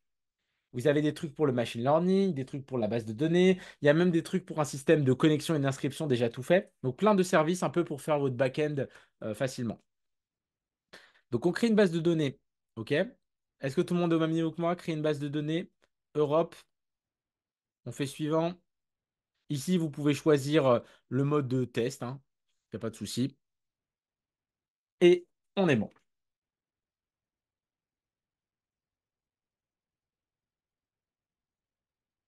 Parfois, ça peut vous mettre un message d'erreur en mode que ça n'a pas réussi. Il faut juste rafraîchir la page et ça aura quand même créé la base de données. Ça m'est arrivé encore ce matin. Ah bah vous voyez, regardez. Impossible d'activer Firestore. En fait, il a réussi à le créer. Je vais juste redémarrer la page. Super. Mettez-moi OK base de données quand c'est bon. OK BDD. Ouais, toujours provisionnement. Parce qu'en fait, là, on est sur la version Spark. C'est la version gratuite de Firebase, jusqu'à 50 000 requêtes toutes les 24 heures. Et après, tu peux passer sur la version payante, paiement à l'usage. Vous mettez en mode test. Parce que mode production, vous allez devoir écrire les règles. Mode test, pendant un mois, vous pourrez tester. Et après, il faudra rechanger les règles. Ouais, ça prend du temps. Alors, pendant que ça charge, je vous explique rapidement comment ça marche. C'est très simple. On va créer ce qu'on appelle une collection. Une collection, c'est comme une table en SQL. Ça va permettre de pouvoir ranger des documents. Donc nous, on va créer une collection messages pour ranger tous les messages qui sont qui ont été inscrits directement. Donc là, je vais commencer une collection. Je vais l'appeler message. Attention, écrivez-le exactement comme moi, puisque comme je vais vous donner le code final juste après, avec le système de rafraîchissement automatique et tout, c'est mieux d'avoir un truc qui marche dès le début, sinon vous devrez changer le nom de la collection. Donc, idée de la collection, message. Ici, il vous propose de générer un premier document. Vous pouvez faire idée générée automatiquement ou même le supprimer et faire idée générée automatiquement. En gros, vous faites idée générée automatiquement et vous supprimez l'autre truc. Regardez, je vous montre. Hop, message. Là, on fait idée générée automatiquement et on fait le moins. Ça va permettre de créer un premier document juste ici. Et en fait, tous les documents qu'il y a dans message, c'est les occurrences. Et donc là, il y aura toutes les infos. Donc on peut supprimer le premier message si on veut. Regardez, on fait les trois petits points, supprimer le document. Et là, vous devrez avoir la même chose que moi. Impossible d'activer Firestore pour ce projet. Erreur inconnue. Rafraîchis la page, Axo.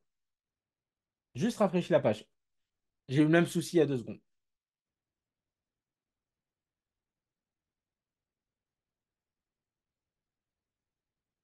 F5. Super. Vous supprimez le document qui a été créé par défaut. Donc là, s'il y a un document qui a été créé, par exemple là, vous pouvez cliquer sur les trois petits points, supprimer le document.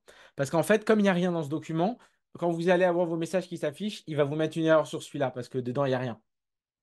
L'ID du document, tu le génères automatiquement. De toute façon, on le supprime. On le supprime tout de suite.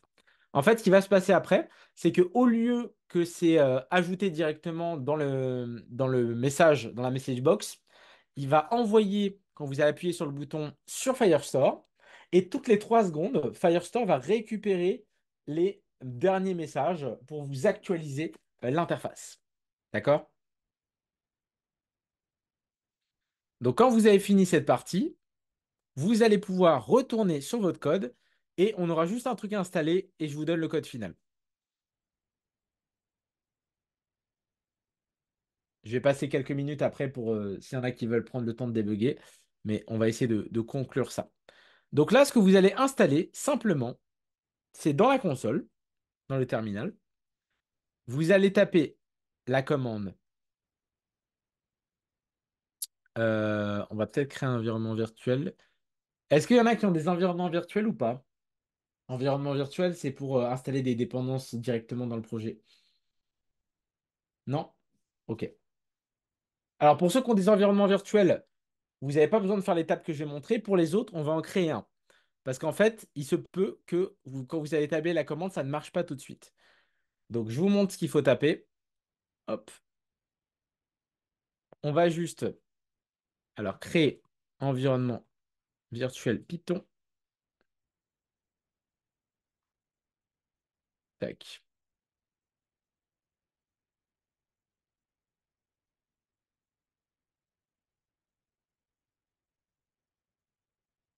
Alors vous allez taper la commande Python dans la console, espace -m -m venv venv. Normalement, c'est ça. Graven, on va devoir conclure dans très peu de temps, parce que... Ah, mais on est à la dernière étape. Je leur fais juste installer le Firebase admin et après, je leur donne le code final et on a fini. On n'a plus à écrire de code là. Ok, très bien. Parce que je vois qu'il y en a certains qui doivent partir, et moi aussi, accessoirement, mais très bien. Ouais, et on finit juste ça et on est bon. Ok, pas de souci. Donc là, vous tapez cette commande pour créer l'environnement virtuel. Ensuite, on va juste l'activer. Je vais vous taper la commande. Je vous mets les commandes comme ça, on gagne du temps.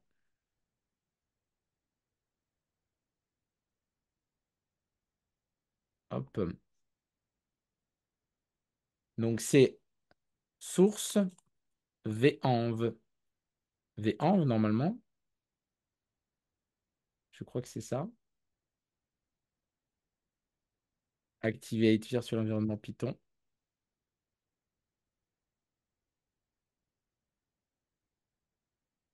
Normalement, c'est quelque chose comme ça.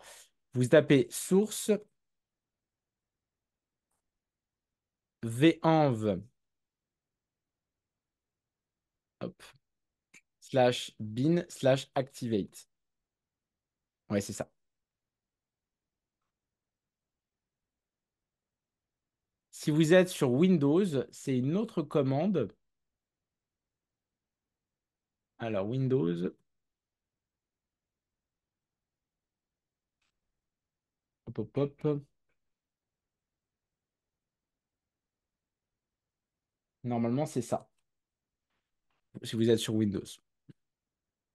Quand vous avez fait ça, vous pouvez taper pip install Firebase admin. Et on aura fini.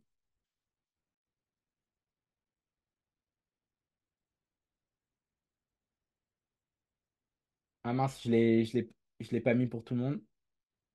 Je vous retape les 3 commandes qu'il faut faire et vous allez les avoir. Donc, première étape, on crée l'environnement virtuel. Deuxième étape, on l'active. Si vous êtes sur Windows, c'est cette commande. Donc ça, c'est pour Windows. Et enfin, dernière étape, on installe Firebase Admin.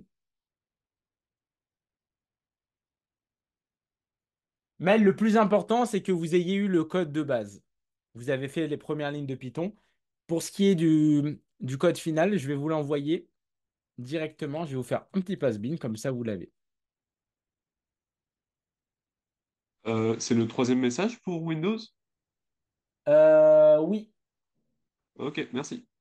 le truc Activate.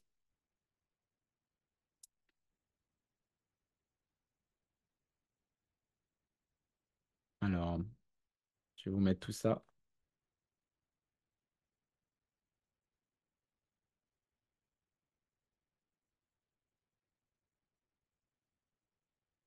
Hop.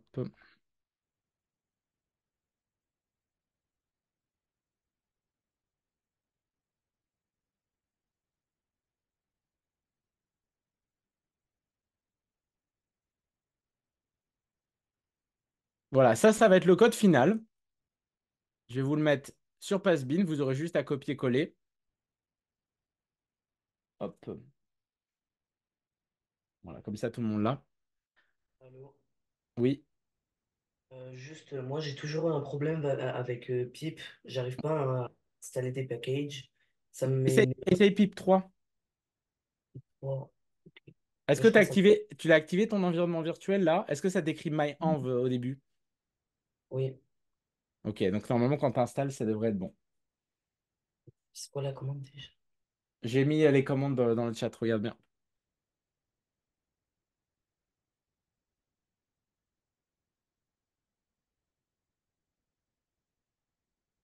Je regarde juste si ça marche avec ce que je vous ai envoyé. Alors, je crois on est arrivé à créer l'environnement virtuel, mais on n'arrive pas à l'activer. Apparemment, on n'a pas assez d'accès. Mais attribute error, module pk, util as no attribute. Comment je peux faire Fazna là pour les erreurs? Parce que si on doit couper maintenant. C'est sur PyCharm, moi. Il n'y a pas une deuxième technique? Sur PyCharm, bah, sur PyCharm, tu as juste à faire pip install, t'as pas besoin. Envoie-moi l'erreur vite fait. Après, pour les erreurs, Là, c'est tout le monde a la même erreur, hein. C'est le truc activate. L'exécution de script est désactivée sur ce système. Ah oui, d'accord, ok. Alors là, c'est juste activer. Euh, je crois que tout le monde a la même erreur. Abbot execute policies. Voilà, c'est ça.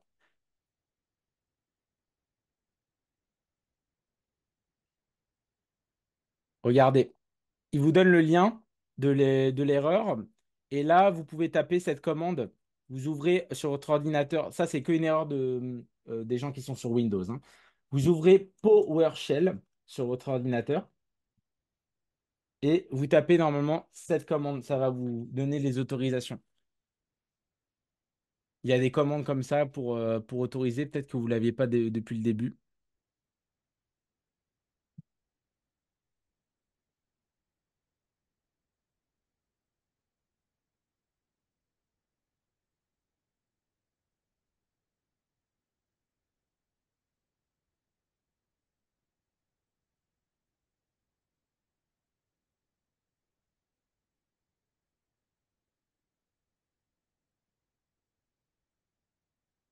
Kevin, elle marche ta commande?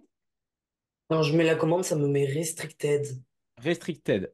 Alors, enable. Même chose. Est-ce que tu l'as lancé en mode administrateur? Ah, Non, là, alors je vais essayer. Essayez juste en mode administrateur. bah, il est pas là. Enfin, je vais essayer de voir. Regardez vite fait. Restricted.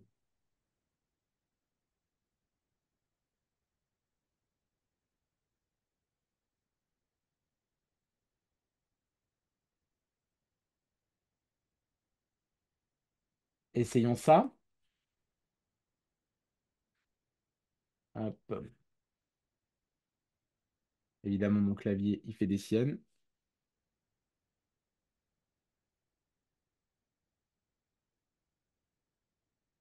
Est-ce que ça marche si on tape cette commande-là? Set execution policy unrestricted.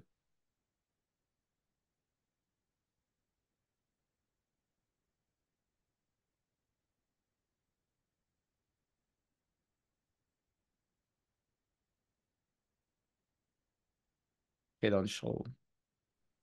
C'est quoi la commande, s'il te plaît? Je l'ai mis dans le chat. Ok, merci.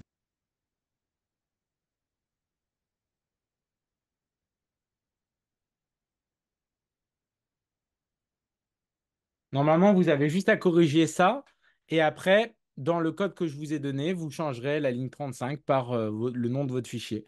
Donc, si vous l'avez appelé credential, par défaut, il y avait marqué wish scored parce que c'était l'ancienne version. Là, vous mettez le nom exact de votre fichier et vous pourrez tester la version finale. Donc, dans cette version, ça se rafraîchit automatiquement. Il y a le système de messages et tout. Et quand on envoie un message, ça met le contenu, la date du message, qui a envoyé le message et le channel. Donc, vous avez même le système qu'on avait commencé à faire avec les channels. Donc, quand on va changer de channel, ça permettra d'avoir des messages dans un et pas dans l'autre. Graven, je t'ai mis Oui, la réponse de PowerShell. oui, bah, tu fais O pour dire oui.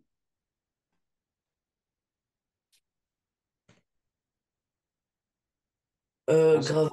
Du coup, là, Alors, j'ai fait. regardez ce qu'on va faire là pour aller plus vite. Au J'ai lieu, trouvé un. au lieu d'utiliser l'environnement virtuel, tapez juste pip install Firebase admin, tout court. Est-ce que ça fait quelque chose?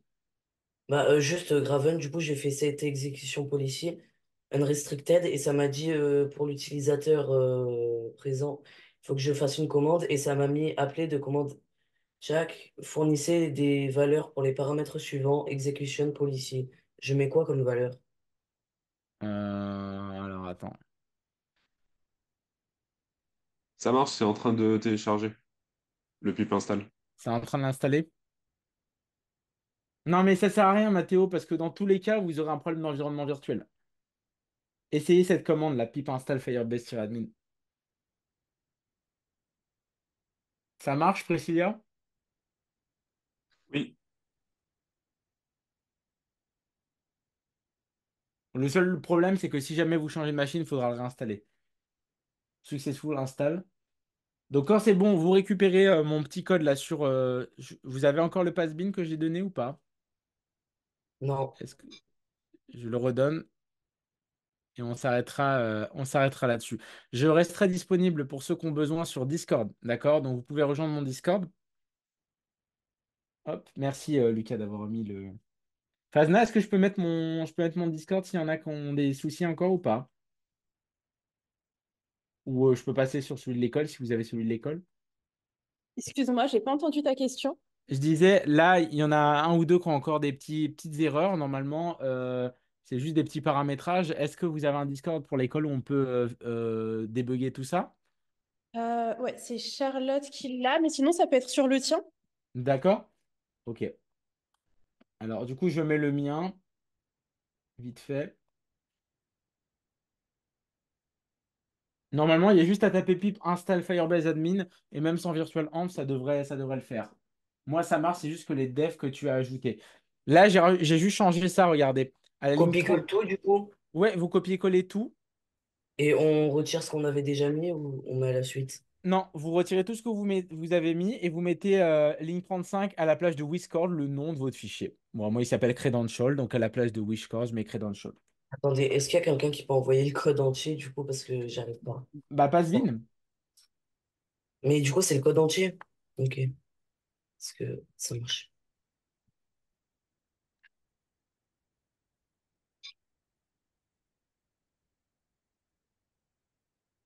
Après, tu peux lancer.